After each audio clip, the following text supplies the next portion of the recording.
Halo, Assalamualaikum warahmatullahi wabarakatuh. Jumpa lagi dengan saya, Freddy Sudaryanto, seperti biasa di kasus Jalan Cagak Subang malam ini. Speechless, weh, luar biasa ya hari ini. Salah satu saksi yang sangat luar biasa, yaitu saksi ahli, yaitu Bapak Reza Indragiri, luar biasa ya. Ini buat kita, ya buat saya pribadi ini sangat-sangat luar biasa ya, sangat-sangat luar biasa. Eh, ya kita tahu rekan jejak Bapak Bang Reza ya. Di Indonesia sudah tidak asing lagi dengan nama Reza, Bang Reza Indragiri. Kalau saya lihat, saya dengar, saya amati, memang Bang Reza ini ada satu fokus poin yang dititik beratkan masalah kesaksian, keterangan ya, masalah keterangan artinya kalau keterangan itu hubungannya adalah dengan kesaksian seseorang atau keterangan seseorang atau pengakuan seseorang gitu ya. Secara garis besarnya seperti itu. Bahwa secara tidak langsung beliau ini dengan keterangan kesaksian seseorang ya, beliau lebih cenderung kepada scientific ya, kepada pembuktian, bukti-bukti gitu.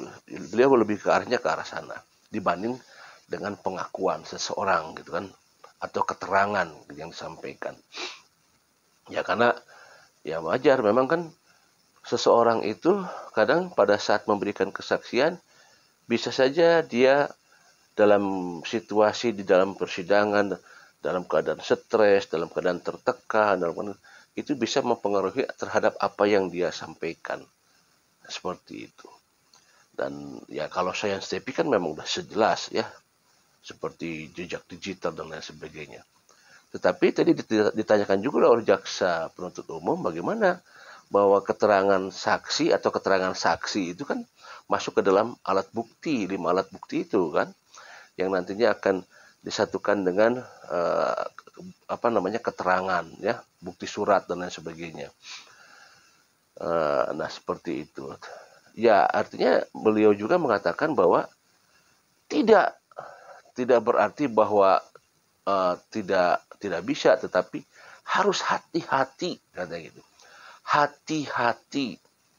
Ya kalau hati-hati itu ya berarti masih bisa. Ya karena memang itu masuk ke dalam salah satu alat bukti kan, keterangan saksi kan, seperti itu. Jadi bisa, tapi harus hati-hati. Jadi mungkin lebih kepada bobot nilainya ya, ya kalau kayak scientific ya, scientific itu kan jelas itu buktinya bukti yang uh, akurat ya, seperti itu. Bentar ya.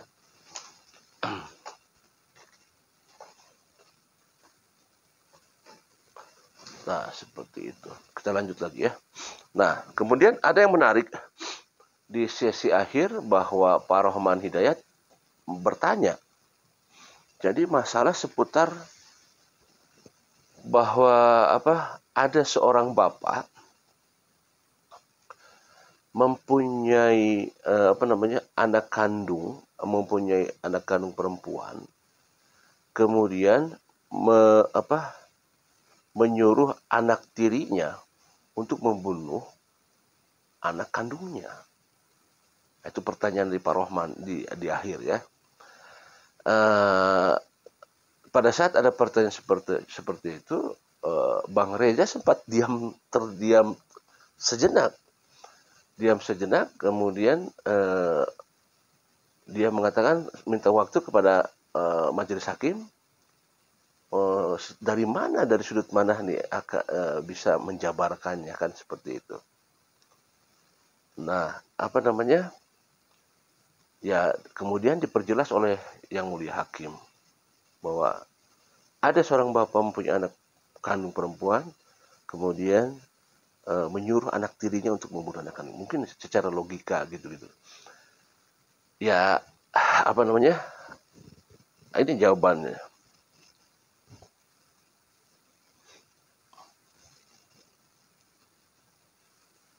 psikologi forensik.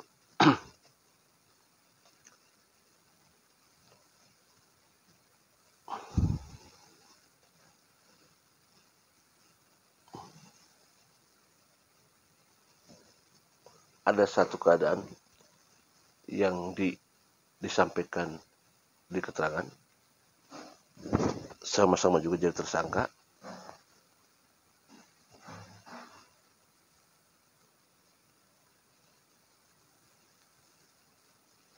Ada satu narasi seorang bapak membunuh anak kandungnya.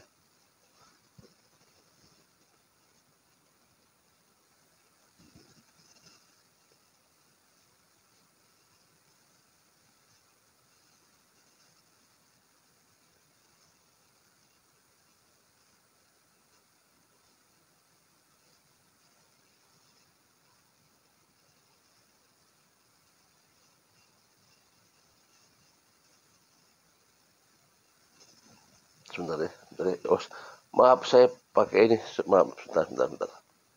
Jadi kan keluar suaranya. Aduh, ada aja.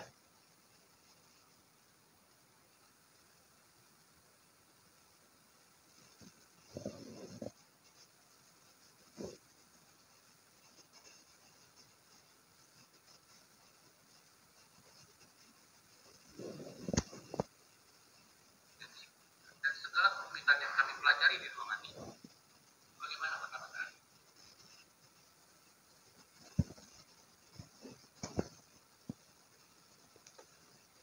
Sempat terdiam Bang Reza ya.